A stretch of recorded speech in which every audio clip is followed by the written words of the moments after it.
So one of the first things I wanted to talk about was the motivation portion of the Tabor's chapter. The first sentence says that a young child must want to learn a second language.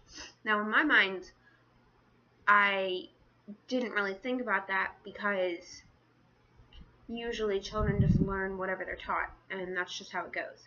I never really thought that if they don't want to learn a second language, they're just not going to learn it. They're going to refuse. I just thought that was really interesting, and that they'll gravitate more towards, people that speak their home language, and they'll play in silence if somebody else is speaking English or another second language to them. Now, continuing with the motivation portion, I read this. In bilingual classrooms in which some children speak the same home language, the children can function by using that language in play situations and with any adults in the classroom who speak their language. If there are also English-speaking adults in the classroom, the children may develop receptive understanding of English, but they may not feel sufficiently motivated to begin speaking the language themselves. So basically what I got from that was that they will hear the English and understand the English and know what other adults or children are saying, but they themselves don't want to learn the language. So they at least are able to comprehend English.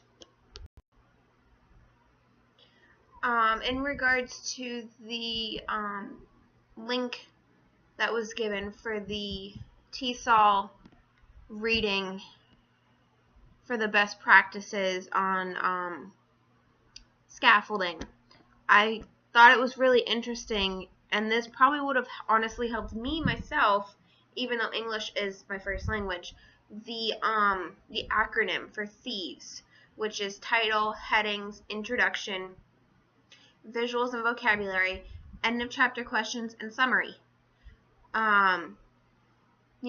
This helps the reader identify important concepts and establish a context and note the significant points before they read the text itself.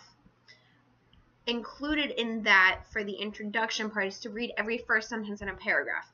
That really helps you to understand where, in my opinion, where the chapter is going in the book. The other one I thought was interesting was GIST, which is generating interaction between schemata and text. This one helps students pull out essential vocabulary and concepts to summarize the passage. That also would have been really helpful for me to have learned myself. Trying to summarize a passage, especially when the passage or the chapter you're trying to summarize is 10, 15, 20 pages, pulling out the vocabulary and concepts is really a fantastic way to help improve comprehension of a story.